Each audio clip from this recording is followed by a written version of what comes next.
little rough on the landing. He may have to settle for the bronze.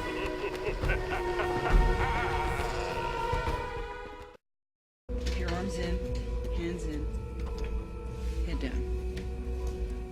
Down. Just relax and let your mind go blank. It shouldn't be hard for you. Guess the darkest part of my little life. Hello everyone, I'm Alex. And I'm Tyler. And welcome to our Settle for the Bronze discussion on James Cameron's wonderful sci-fi epic, Avatar. Yeah. Okay, let's go ahead and get this out of the way first. We don't like this movie very much. This is not because it is the highest grossing movie of all time. That is not the reason we're doing this. Although that is something I guess we'll talk about. But Yeah. Okay, yeah. I'm not sure where I was going with that. We're not trying to go against the grain and be Hipsters? movie hipster type people. No, we just don't like the movie, and a little curious as to how it made that much money. I don't know. We can get to that. Tyler, the scorekeeper, go ahead and read off It has the a scores. 7.9 on IMDb, an 83% audience or critic score on Rotten Tomatoes, and a 82% audience score on Rotten Tomatoes, which is interesting that they're basically identical. I would be curious to see the critics watch this again. And If this movie was released today, I do feel like it would be much lower. Yeah. And we can get into the reasons for that, I guess, in a second. But first, I guess, do we want to do recommendations and grades and such? You can go ahead. What's your grade and recommendation? Probably like a D. I can't even recommend it because I guess I'll go ahead and say this. The reason, like, I haven't watched this in years until just recently watching it in preparation for this. And when I watched it a long time ago, I remember I enjoyed it decently. It wasn't one of my favorite movies, but I mean, I enjoyed it. Apparently I asked for it for Christmas. I was the reason we were able to watch it in glorious high definition. The CGI doesn't hold up the way I thought it would. Like, I was really surprised. I thought at least it would be a beautiful movie. For, like, if nothing else, I'd get that out of it. And it's not. I'm not saying it's not visually directed well, but just when you have a movie that is this reliant on CGI and motion capture and everything, it's going to, fade over time. Like, it's going to lose its effect over time. Like, if this movie was released today, I think people would have a lot of problems with the CGI because there are a lot of clunky moments. There's a lot that doesn't hold up. And the plot itself is very simplistic, has a lot of logical issues. The characters are not very well developed. So overall, I probably would not recommend it either at this point. If you haven't seen it yet, I'd say just don't forget about it. Move on with your life.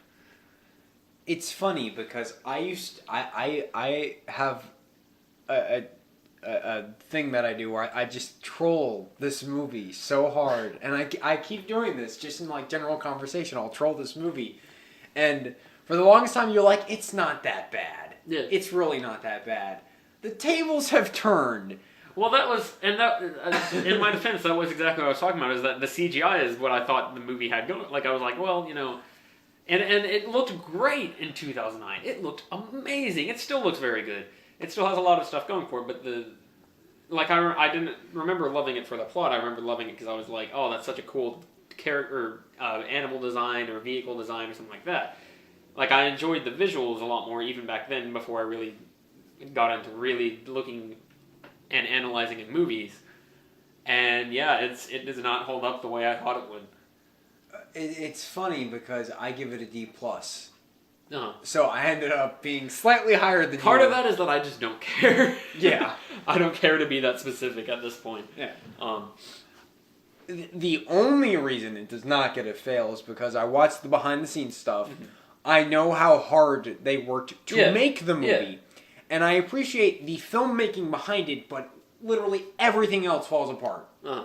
The stuff that matters. Uh-huh.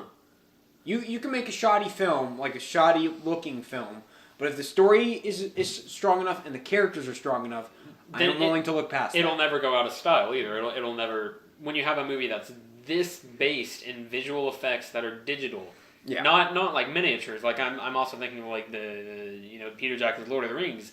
That was back, 2001 to 2003? Yes. And a lot of that still looks great because they use lots of miniatures, use lots of practical effects. I mean, there was CGI obviously, but they blended that as much as they could with reality. And this one, I mean, I understand why it would have, and then they did do a lot of like designs beforehand, like sculpture and stuff like that. But for the most part, it's CGI, and a lot of it does not hold up just because, like, in 2009, there was only so much you could do, like, to make a movie that is, I don't know, what would you say, maybe 70-75% CGI?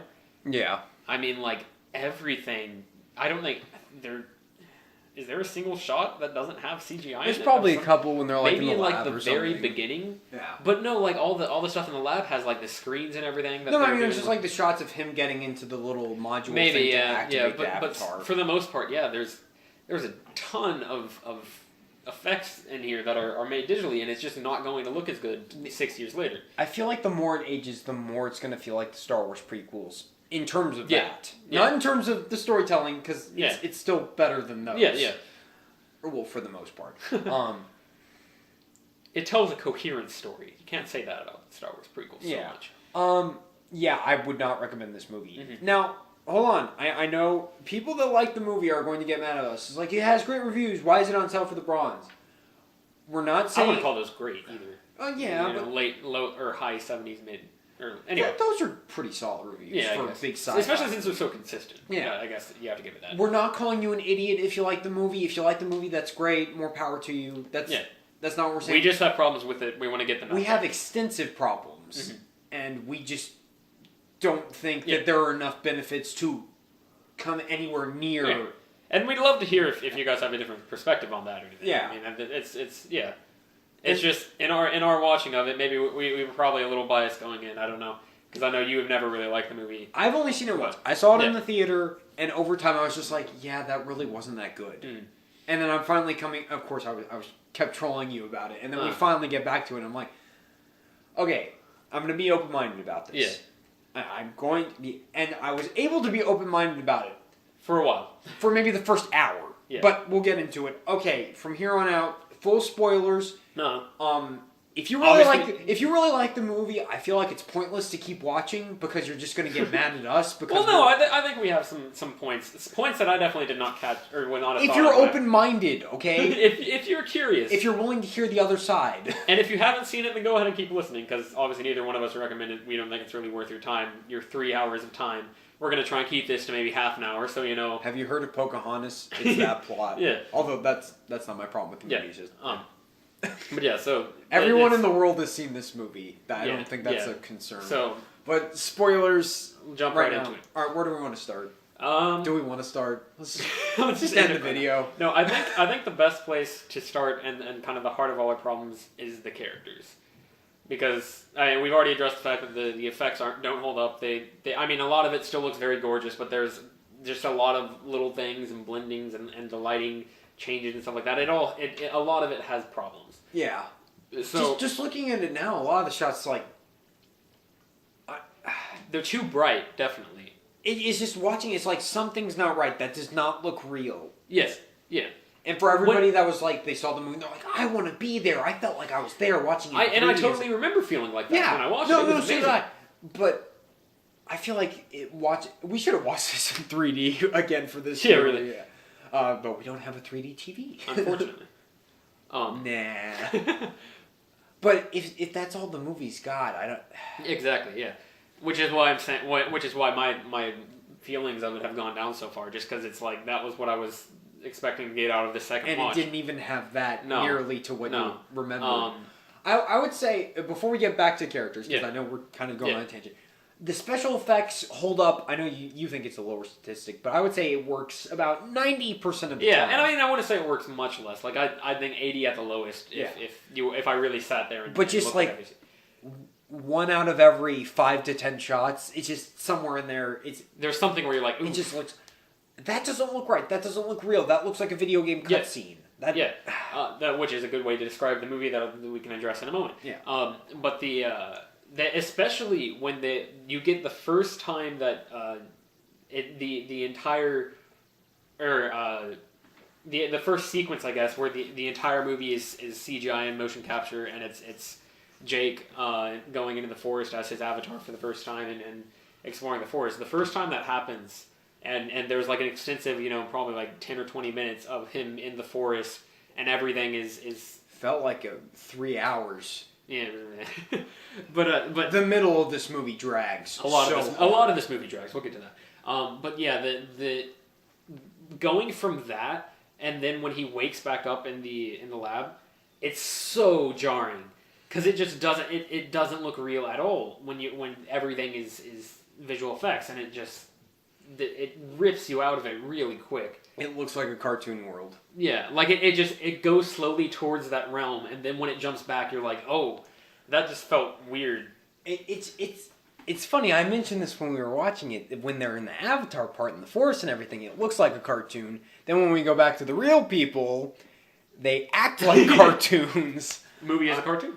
Yeah. So characters. Yes. Good way to transition into that.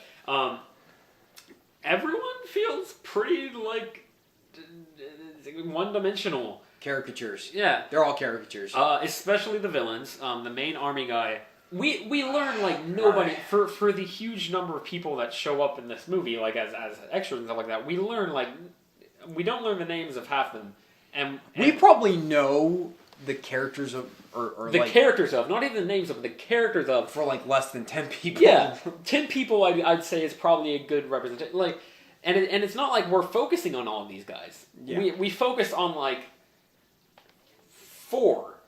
Like it's ridiculous because the army guys, for one thing, the main general army guy with the scars on his head, who is like the main villain of the movie, and he's like this super caricature of the right-wing conservative angry military man. Yeah, who just like is like, oh, screw these alien savages, we're gonna kill them all because they're all stupid and we want our element. Speaking of which, the element that they're searching for in this movie is called unobtainium. What the crap, James Cameron? This goes to my point that he does not give enough credit to the audience, and I agree. And he needs to spoon feed everything Yeah. to the audience. But yeah, he's treating us like idiots. Yeah. I am not calling people who like this movie idiots. Once again, I'm just saying James Cameron is treating you like an idiot. Yeah, exactly. He's not giving you enough credit. You are smarter than that. Yeah. Unobtainium. It's like Transformers 4 with the Transformium. But that, everyone knows a Transformers movie is stupid. Yeah. This is made out to be high art. It was Yeah. nominated for Best Picture. Unobtainium? Yeah. Is that just not a sign of laziness in the script? I feel like it is, yeah. That feels like a blank spot. He's like, I can't think of a good name. I'll just call it Unobtainium. I'll change it back to something intelligent eventually. Yeah. And then... Like what? It's just a weird... Is it supposed to be clever? That doesn't make any sense if it is. Anyway, small tangent. The general guy is just very like, oh yeah, screw these savages. We're gonna blow up all their homes, and we hate them, and they're all... He's a military racist. Yeah, who enjoys killing people. Yeah, and he has like no redeeming qualities whatsoever. He's just a terrible guy, and then he ends up getting killed at the end without any sort of remorse or resolution or anything. He just gets shot twice in the chest by giant arrows, and he dies. And then we've got the CEO, corporate CEO guy. Giovanni Ribisi. Is that the actor or the name? The actor. Okay. I could not tell you the names of anybody except the main character in this movie. I'll go ahead and say that. They open up his scene, corporate McIdiot. He's putting with golf clubs in the middle of the lab. Or in the middle of like the command center. Yeah. And it's like a 5-foot stretch of putting that he guess, or putting course that he just installed there, I guess, into a mug. He doesn't even have a hole. In this putting, he just has a mug that he's using as his hole for hitting like a coffee mug. What? Anyway, and he is just like this super like he ignores all of the scientific stuff that they try and give him. Even though, which is one of the biggest problems in this movie, is that they have this whole science division. It's headed by Sigourney Weaver. Yes. And they have this who is pretty much an angry hippie, almost. I don't want to say eco-terrorist because she doesn't actually do anything that would qualify her as an eco-terrorist. But she acts like one. Yeah. Yes. But yeah, and they, are spending millions. This is the reason why Jake Sully is being sent out as an Avatar in the first place, because they spent millions on his twin brother's Avatar, and his twin brother died. Yeah. And so they spent millions on all of this equipment and this technology, and it's like super expensive and really high tech, and they just ignore them completely. The guy who's running the operation does. The military guy ignores them. There's no reason for them to exist. This was the point of the movie where I said, fuck this movie. Because I'm done. When Sigourney Weaver's like, no, the tree, it's connected to everything. It's all living. And this is literally the only thing we figured out while we were doing science out there. Yes, and corporate McIdiot just goes, you're crazy. They're just goddamn trees. And it's like, why do you have these people on your payroll? And then they have Jake Sully recording these video logs where he's explaining everything in excruciating detail of what he's explored. Yeah. Are you not going to pay attention to anything he is saying? It's like, what? Are you really that stupid? Yeah, and then okay, so I guess and the only other villain guy that we get, one guy who is like the face of the rest of the army, and he's just this like thug dude who's barely in the movie. He's in like 3 scenes. He's occasionally in the background, and then he just gets squashed by one of the elephant type things at the end. He freaks out about getting to shoot guys. Yeah, and that's all he does. He just like, oh yeah, get some, and like shooting a minigun at a tree, and it's like, well, okay, that's how you scatter the roaches. And those are like the only. This movie was nominated for Best Picture. Everyone. Yeah. And he's like the only guy who gets any sort of like, only other guy who gets any sort of screen time on the bad guy side. Yeah. The good guys, we've got let's see. So we've got Jake Sully, who is very flat. He's Sam Worthington. He played very flat. He's not very emotional or anything. See, okay, let me go ahead and say my bit about Sam Worthington. I actually like him all right. I know a lot of people make fun of him. See, it's this cycle with Hollywood where they put up these semi-bland actors and like, this is the face of Hollywood. We'll put him in everything. They did it with him. They did it with Taylor Kitsch. They constantly put these guys up. Now I guess it's Channing Tatum for somewhat. Yeah. I feel like he has more acting ability though. I mean, but he actually learned that. He wasn't originally a good actor. He took steps. He progressed. But they keep doing this, and he was the first one because I guess he was cast in 2006, 2007 for this movie? Sounds right. Yeah. And then once they heard he was in James Cameron's Avatar, they started putting him in everything. That's why he's in Terminator Salvation and Clash of the Titans and just a bunch of stuff. Yeah.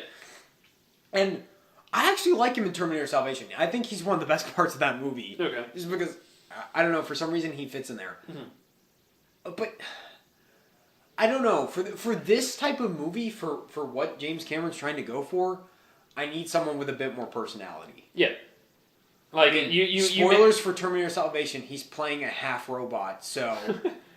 you mentioned that, while we were watching that, you could argue that that's just because he's supposed to be kind of the face for the audience. He is the avatar for the audience. But, like, that doesn't really work because they give him... Aren't I clever?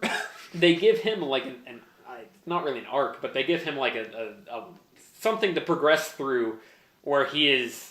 I don't know. I guess Does it count as an arc? I don't know.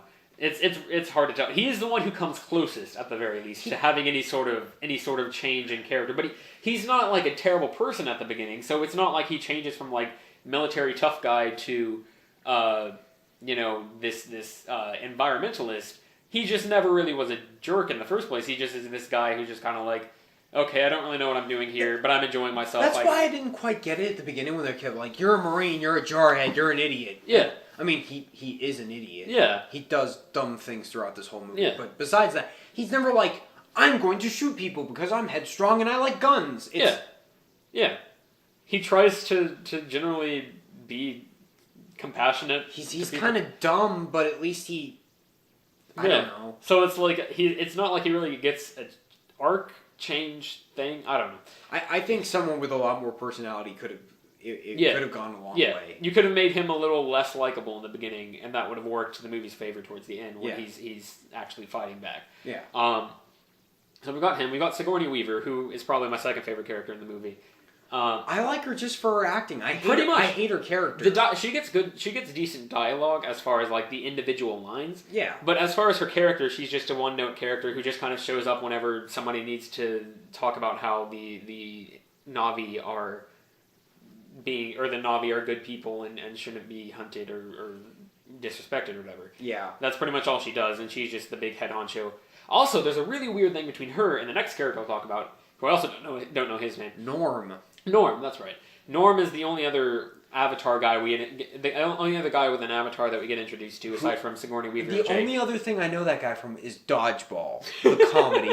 So whatever. Who knows? But yeah, so Norm, but at the beginning, Norm talks to this guy, or talks to Jake, and they're like really like, they seem to be getting on really well. Like there doesn't seem to be a problem with them. Yeah. He's like, oh, it's good to meet you, Jake. And then they have a little bit of banter.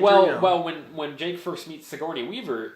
She hates him. Yeah, she like flips out at him for being this jarhead military jerk and trigger happy and like, why is he on my team and everything like that. Like, why I need your brother, not you. Yeah. And they get into a little spat. And then they put Jake into the Avatar for the first time. He ignores all the tests they're trying to run on him and runs out, which is fine. You know, he doesn't have legs. It's actually a nice scene. Yeah. It might be one of the most emotional scenes in the movie because it's like, oh, he's free now. One of like two.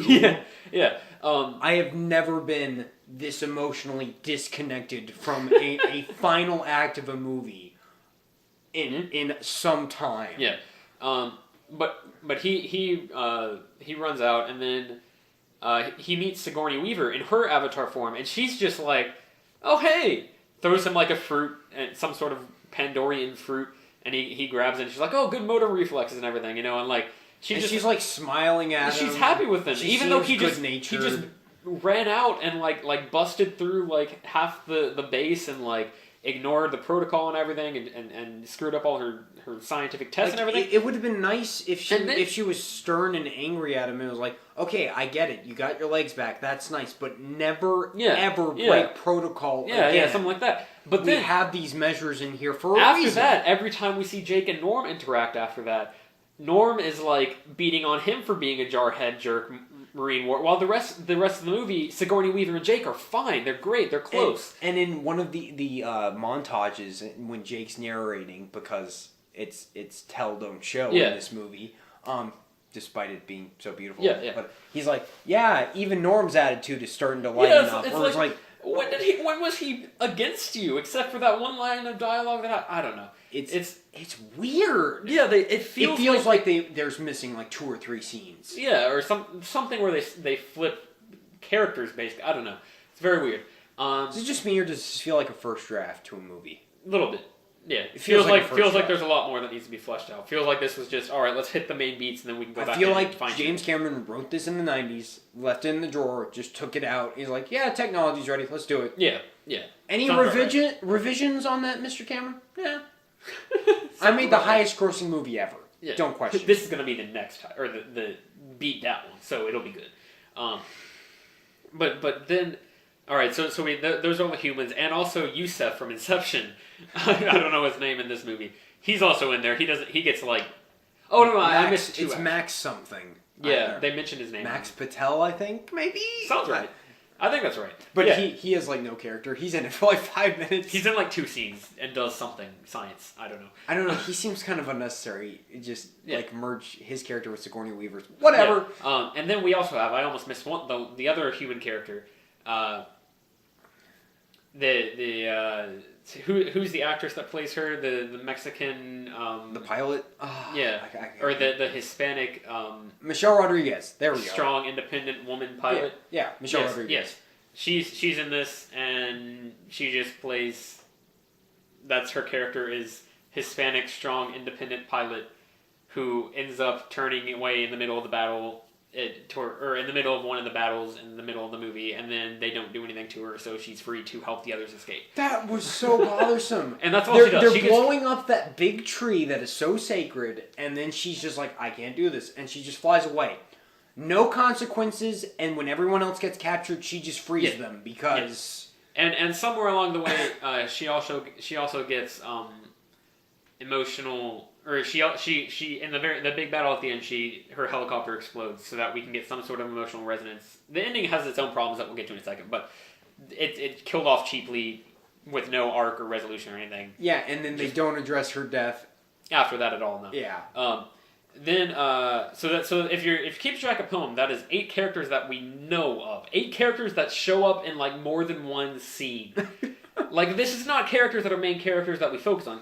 8 characters that we like have significant interactions happen with on the screen in a movie that is supposed to be this giant epic battle between military and alien at the end. And we've got a few more aliens to talk for the Na'vi. We haven't addressed the Na'vi yet. But still, like that's you'd think you'd have some more characters show up and kind of cycle through and you know get something else going on. Yeah.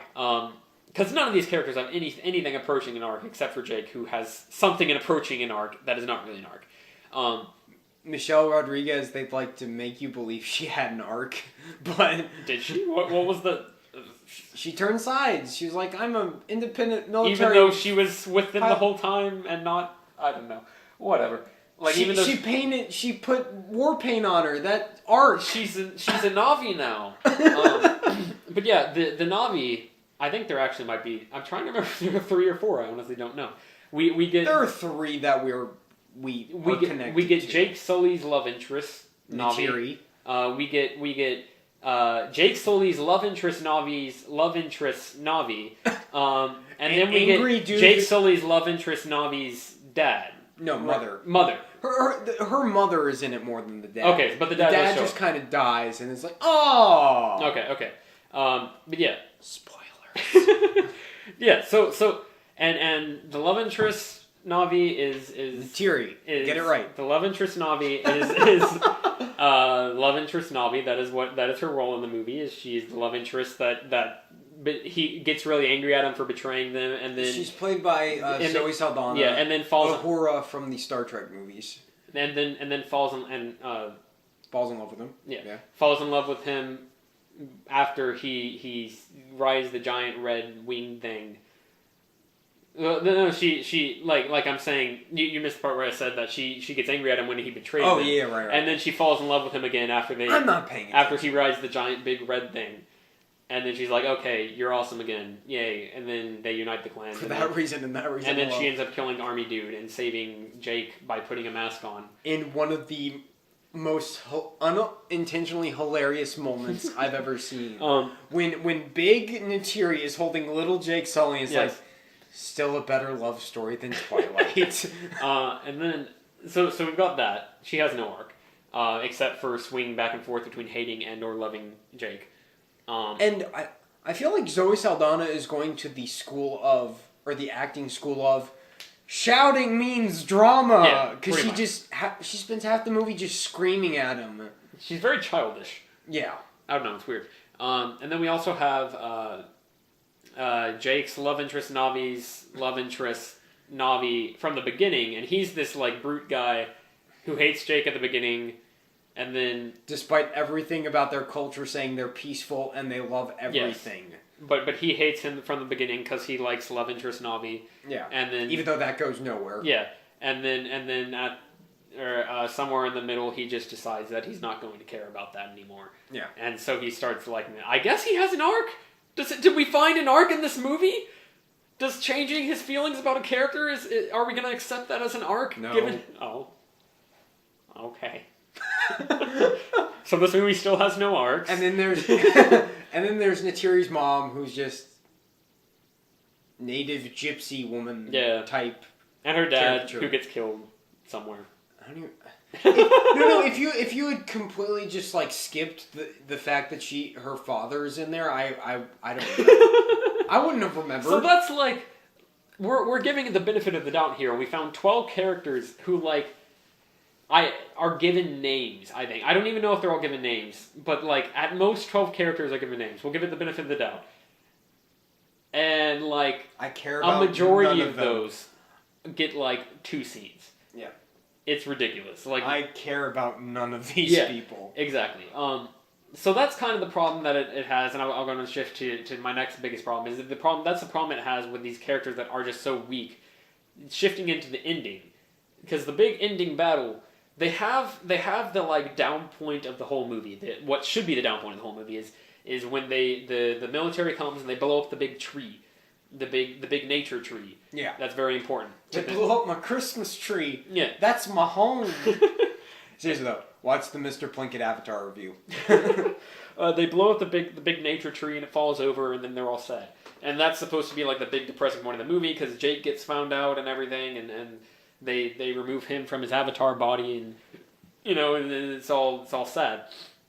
And then Jake goes and he captures Big Red Dragon Thing, and then he goes back to them, and they all like, oh my god, you're riding Big Red Dragon Thing, and then, all is forgiven. Yeah, and then they summon the clans, even though the military should have attacked the heart of nature by now. And it's like in this huge montage that looks like it's taken like over weeks that they're gathering everyone, and it's like the military's just we're still back at base. Yeah.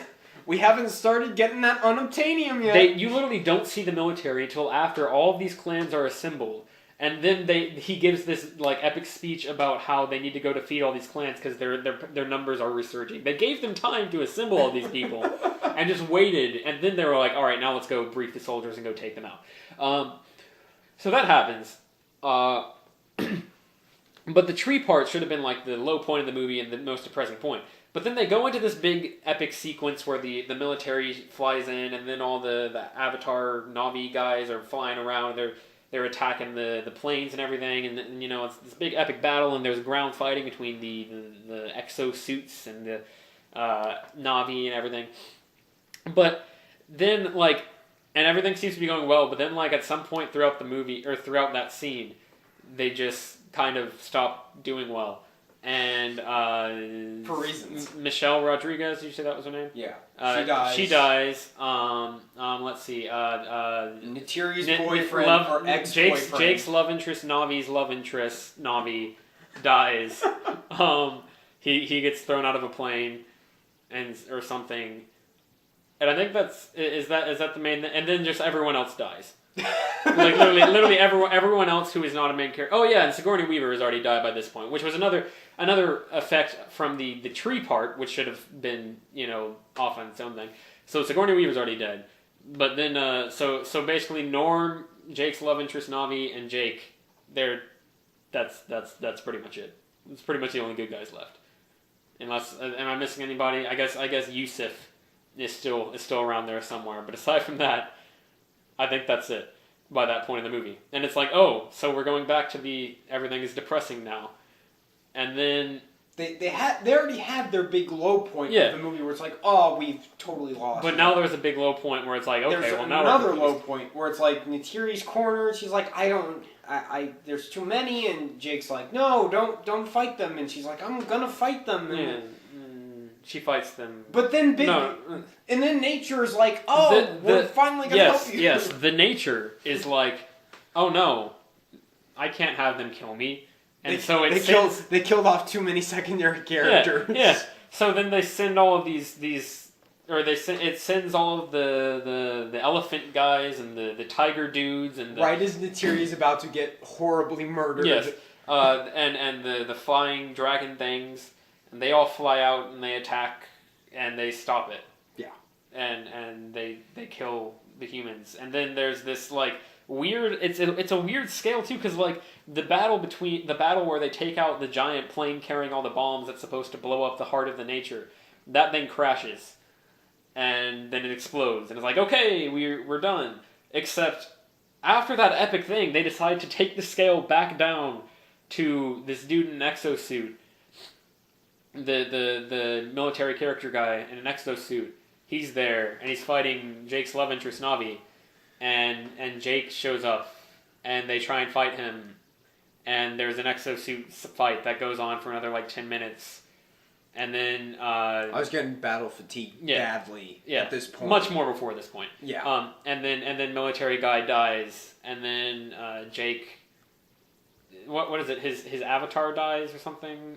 No. General Evil Man broke the glass inside the trailer where Jake's body. Oh yeah, that's right. So he's suffocating. Yeah. Yeah.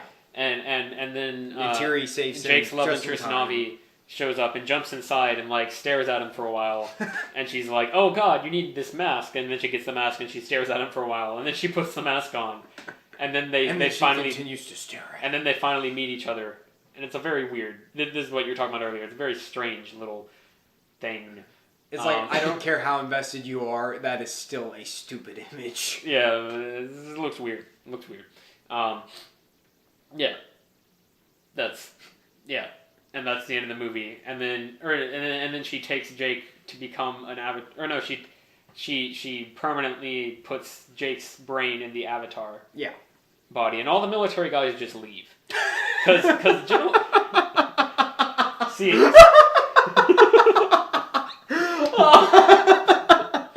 Oh, screw this movie. Because General Evil Man, that's his official name from now on. General Evil Man. That's what you said. I'm going with it. General Evil Man, he's dead. So corporate CEO evil guy. Well, I guess I lost the battle. He's like, well, screw you guys. I'm going home. And they go home, and all the military guys just go home. Given a month, they're gonna show back up with nukes and just drop nukes on them. We're done. Now let's go get that unobtainium. Cuts to black Avatar. Yeah. So that's this movie's dumb. That's my next major problem. Lots of just stupid decisions by every character involved. Is this worse than the scientist from Prometheus in terms of stupid decisions? Maybe. Very, very possible chance for that. When we were watching it, we were doing a lot of nitpicking as it went on. Like, after, like, the halfway point where you're like, that's dumb. Yeah, that's dumb. That's dumb. Why did that happen? Uh-huh. But a lot of it is like, okay, you could probably apply a lot of this to other movies. But there were so many things we were making fun of. Yeah. When you've got a plot this simplistic, you have to get those types of logical things. Everything should at least make complete sense. Yeah, and it doesn't. It definitely doesn't. It still holds up better than the Star Wars prequels, like we said, in terms of I can comprehend what's happening. Yeah, it's not. I don't know. There's a reason it's not an F. Yeah, for either of us. But no, and my third major problem is that basically just the whole movie is so bloated. It just drags on. There's so much, which is really weird because at the very beginning, it jumps from scene to scene super quickly, and we're going over all this exposition, and it's actually not done badly. The opening half hour is probably really well paced. Yeah, it like cuts really quickly, and it keeps the plot going and everything. Keeps my interest for a while. And then right when they get to the forest, right when they go into the forest for the first time, there's this long extended scene where Jake ends up running from Tiger Thing. After getting in a fight with Elephant Thing, and he runs away, and then he jumps off a waterfall, and then Jake's love interest Navi goes to shoot him, but then the nature is like, no, don't shoot him, and so she doesn't shoot him, and then, which is another little nitpick here, then nature apparently is telling her not to shoot him, but then he gets attacked by dogs, or dog things, I guess, at that night. Why is nature not controlling those? Why is nature not stopped? And then she has to kill one of them to save him. Yeah. And it's like, what? Why? What? Why not just not have them attack? I don't know. But then at the end, it's like, oh, I guess nature can control them because they all save exactly, materia and attack the military. Yeah. What? It is very inconsistent. But no, and just generally that whole chase drags on forever, and then there's another dragging on forever where he's following her around. Yeah. And there's so many scenes that just feel like you mentioned at one point this would make a great video game. Yeah. And it absolutely would. It would be a wonderful video game if you got to play through all this, and it was actually like pretty much the exact same plot of this the movie. And I would be completely fine with the simplicity and the black and white characters. Because you could probably make a good 10 levels out of every little sequence that just drags on forever. And you can just run that off and do a level. The ironic thing is, apparently they made a video game for it. Yeah. And it was complete garbage. Yeah, exactly. It's ridiculous. I don't know. I was so not invested at all in the movie by the end, because there were so many scenes that just went on and on and on, and I was just like... But Tyler, And I would be loving it if the effects were up to snuff with 2015, but they're not. They're 6 years old, and I'm just like, this isn't even something I can really sit back and enjoy. But Tyler, it's an experience. Probably would be if you were high. That's yeah. It's not a good movie. I'm sorry. Okay, before I get into my big issue, besides what you've laid out before, because I pretty much agree with everything you said. What are the positives? Because we've pretty much just been bashing the movie the whole time. Are there any positives? The visuals mainly. The design of everything, I love. Like the design of They put a lot of work into that. The vehicles and the animals and stuff like that. They all look really cool. Like I love the way they look. Which is another thing where I'm like, this should be a video game, because it's like those are great designs for like if you could have a video game where one side you could play as like the Navi or you could be a military guy and you can like scale up between the vehicles and stuff like that's all really cool. Like I'm thinking like get the guys who do the Gears of War games to do like an Avatar game. Yeah, exactly. Because I mean it's like they even have like equivalent like vehicle animal things, because like the Navi, they're the same size as their exosuits. It would make an interesting like multiplayer. That's what I'm thinking. Like Halo, like it's like the Navi, they're the same size as the exosuits. The big red thing is on par with the some of the bigger ships. You could have a bunch of human soldiers in a dropship with turrets, and they're fighting against the Navi flying around. They've got the elephants and they've got some tank stuff, I think. Yeah. And I don't know, like it feels like it should be designed for a video game. Like I don't understand why they put so much effort into that and then nothing else really. Yeah. At all. Yeah. Just watching it, I could tell, and of course watching the behind the scenes stuff because I wanted to do my research. It's a well-made film. Yeah. In terms of the filmmaking, we are shooting this directing stuff and stuff like that. Yes. Is great. Yeah. Yes. James Cameron is clearly on, at his A game with it. Yeah. Avatar. Yeah. But that's not what makes a movie good. Like you can't just have directing. Yes. That's nice. That's great when you have that. Yeah. But that's not what makes a movie good. Yeah. Exactly. It helps, but that's not like... Yeah, but ultimately, as times change, the visual style is what changes the most. I mean, dialogue does change over time. The dialogue in movies now is a lot different from the way they played in the 80s and stuff like that. Yeah. But there's a reason that there are a lot of classic movies out there that weren't like super CGI heavy or anything, or super visual effect heavy. They are directed differently than movies are now today, and that's because the story and the characters at the heart of it are really, really long lasting. Like they get into your hearts. I'm thinking about something like Star Wars. I could see people making the argument where you love Star Wars, the original.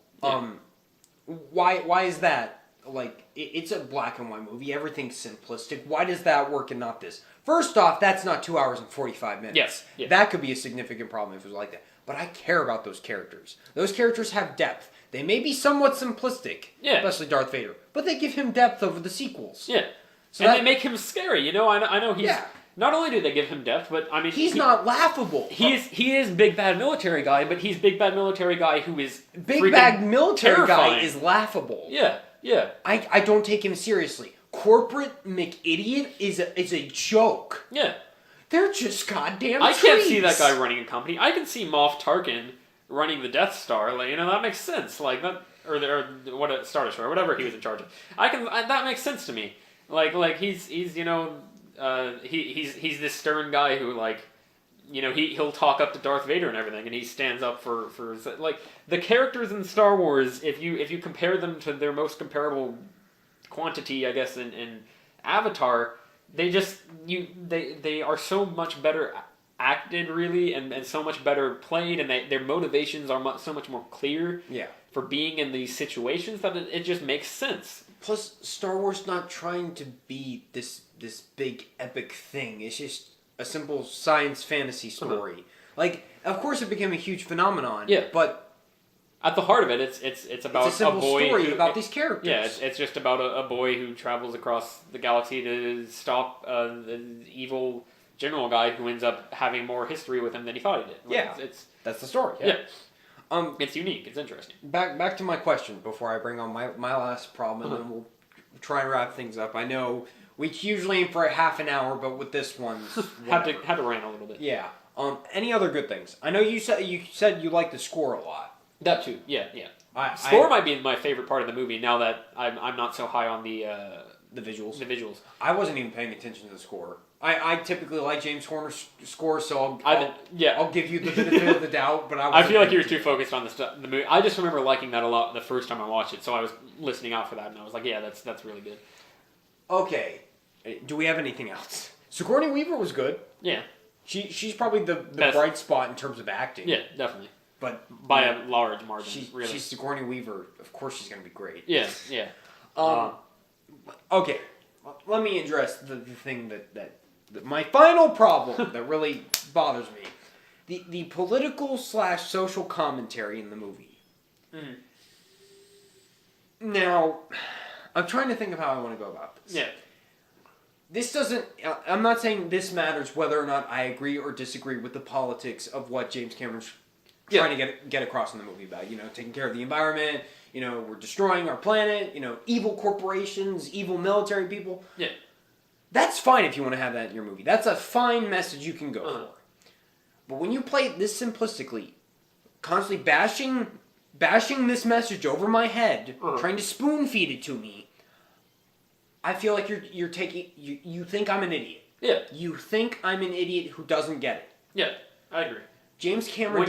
When you make such evil caricatures out of the military guy and the boss man, you make the hippie scientist be the person who's standing up for what they believe in, and they're believing in the right thing. And the natives, they're perfect, even though natives are kind of not perfect because they're not civilized. Like, go back into the history of the Incas or the Aztecs. They were violent. Yeah, I mean it's not. We're not trying to say that they should have been I'm just saying it's not black and white. Yeah, it is more complicated than that.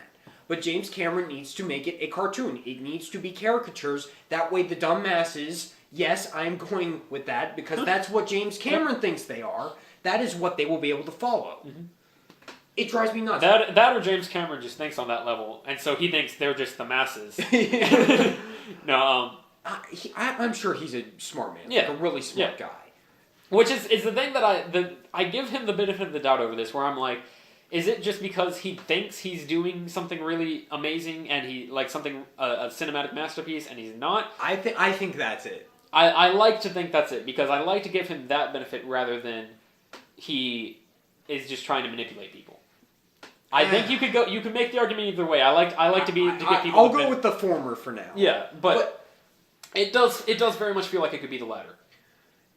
Subtlety. Come on. Subtlety. He did... Okay, I recently watched Titanic for the first time. I had not seen it before. And you were like, oh, why are you watching that? You're just going to hate it the whole time. Yeah. You're just going to keep whining about it. I'm like, no, I'm going to go in objectively. Same problem. It has the exact same goddamn problems. Yeah. Exact same problems. Caricatures all around. It just drives me nuts. No, it's fine to have political and social messages in this in movies. I'm thinking about a couple of examples come to mind. And of course, Mr. Plinkett in his review he brought up District 9. Uh-huh. A lot of similar themes, but it's subtle. It's kept in the background. It's not constantly being bashed over my head, and I actually care about the aliens in that, even though they look grotesque compared to the Na'vi. Or V for Vendetta, very liberal movie. Go watch that very liberal movie, and whether or not you agree with that, whatever. Yeah. It's a well-made movie. I care about the characters. I am interested in the story because it's complex, because it's going for political ideas. If you're going for these big, in-depth ideas and you're trying to say something about humanity or the environment or anything like that,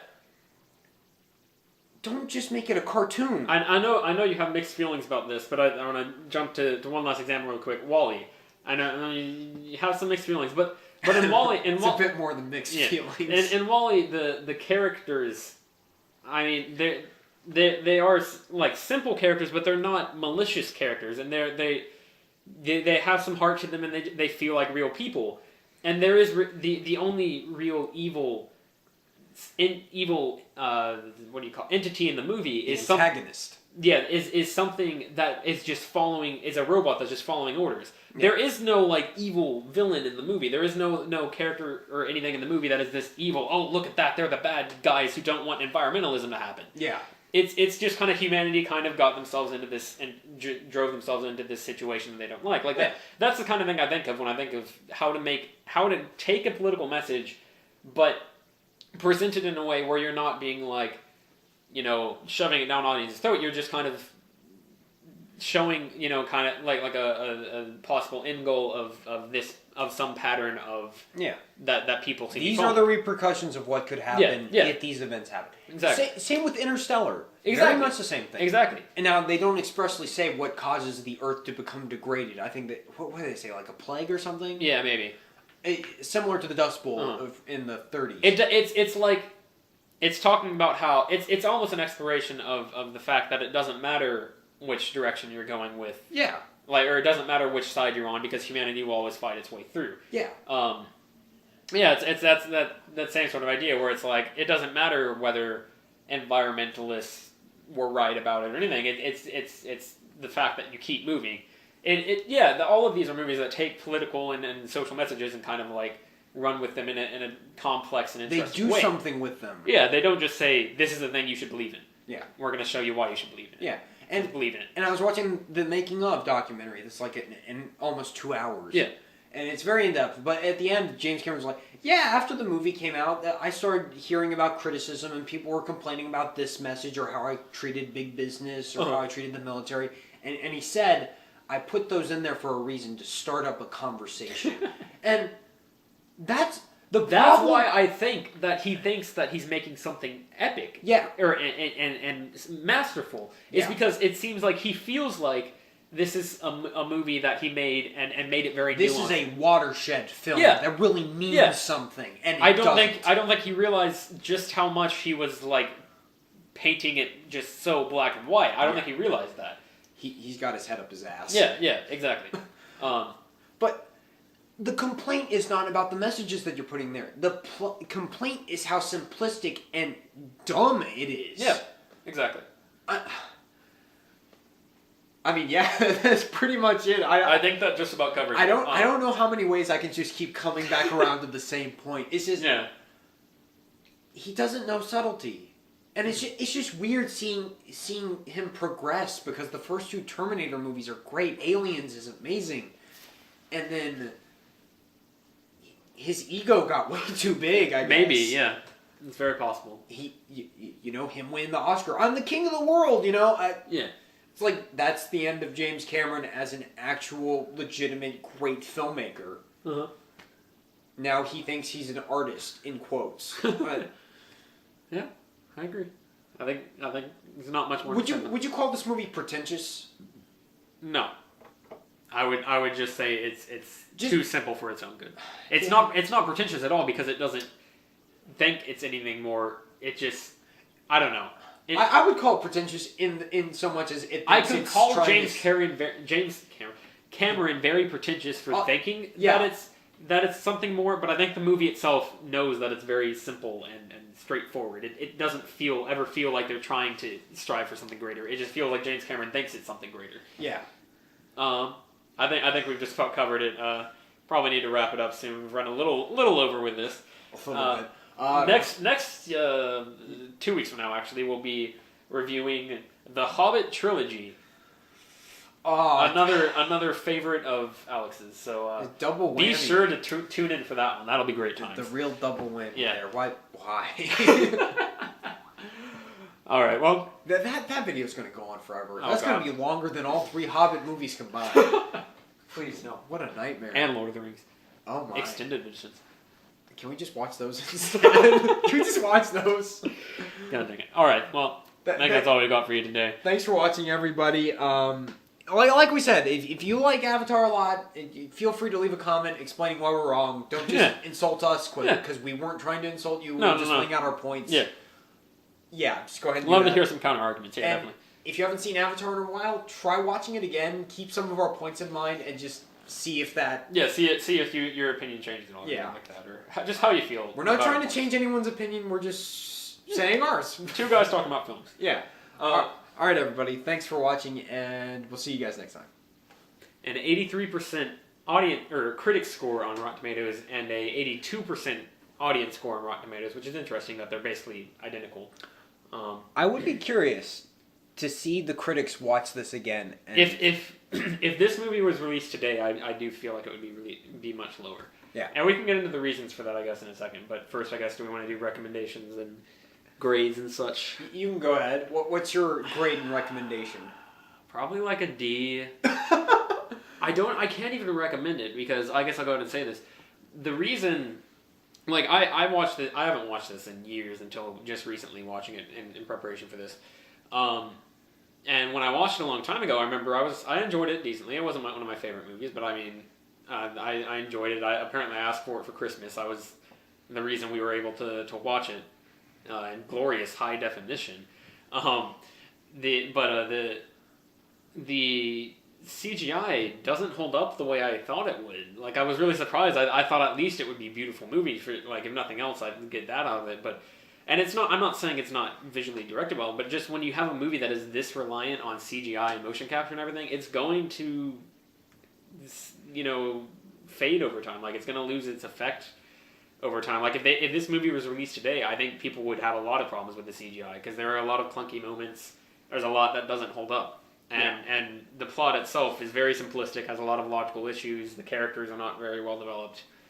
So overall, I probably would not recommend it either at this point. If you haven't seen it yet, I'd say just don't forget about it. Move on with your life. It's funny because I have a thing that I do where I just troll this movie so hard, and I keep doing this just in like general conversation. I'll troll this movie, and for the longest time you're like, it's not that bad. Yeah. It's really not that bad. The tables have turned.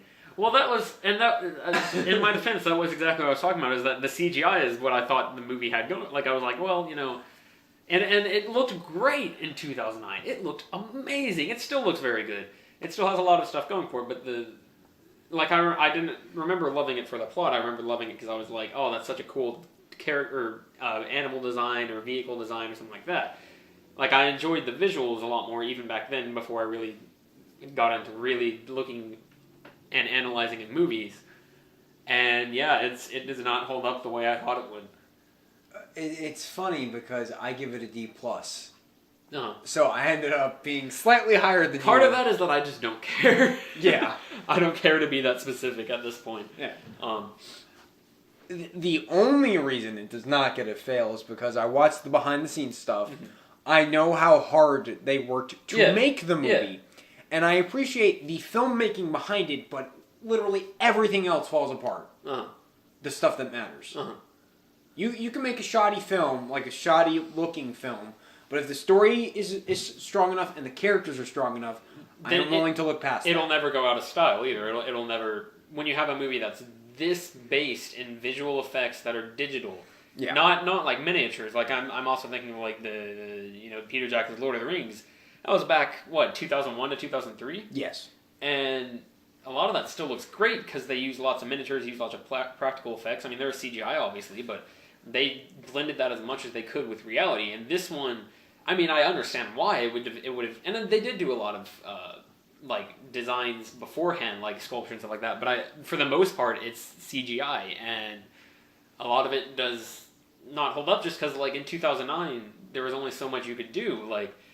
To make a movie that is, I don't know, what would you say, maybe 70, 75% CGI? Yeah. I mean, like, everything, I don't think is there a single shot that doesn't have CGI There's in it? probably a couple when they're like maybe in the lab like the or very something. beginning. Yeah. But no, like all the stuff in the lab has like the screens and everything. No, I mean it's just like the shots of him getting into the little module thing to activate the avatar. But for the most part, yeah, there's a ton of effects in here that are made digitally, and it's just not going to look as good 6 years later. I feel like the more it ages, the more it's going to feel like the Star Wars prequels in terms of that. Yeah. Not in terms of the storytelling, because it's still better than those. Yeah. Well, for the most part. It tells a coherent story. You can't say that about Star Wars prequels so much. Yeah, I would not recommend this movie. Mm-hmm. Now, hold on. I know people that like the movie are going to get mad at us. It's like, it has great reviews. Why is it on sale for the bronze? We're not saying... I wouldn't call those great either. Yeah, late, low, or high 70s, mid. Or anyway, those are pretty solid reviews yeah, for big sci-fi. especially since they're so consistent. Yeah. I guess you have to give it that. We're not calling you an idiot if you like the movie. If you like the movie, that's great. More power to you. That's not what we're saying. We just have problems with it. We want to get them out. We have extensive problems, and we just don't think that there are enough benefits to come anywhere near. Yeah. And we'd love to hear if you guys have a different perspective on that or anything. Yeah. I mean, it's just in our watching of it. Maybe we were probably a little biased going in. I don't know, because I know you have never really liked the movie. I've only seen it once. I saw it in the theater, and over time I was just like, yeah, that really wasn't that good. Nice form, but a little rough on the landing. He may have to settle for the bronze.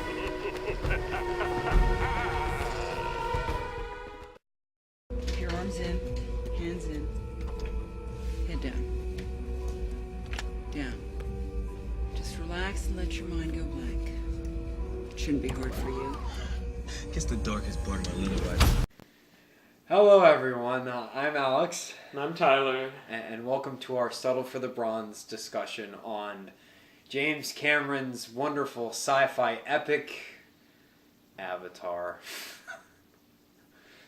Yeah. Okay, let's go ahead and get this out of the way first. We don't like this movie very much. This is not because it is the highest grossing movie of all time. That is not the reason we're doing this. Although that is something I guess we'll talk about. But Yeah. Okay, yeah. I'm not sure where I was going with that. We're not trying to go against the grain and be Hipsters? movie hipster type people. No, we just don't like the movie, and a little curious as to how it made that much money. I don't know. We can get to that. Tyler, the scorekeeper, go ahead and read off It has the a scores. 7.9 on IMDb,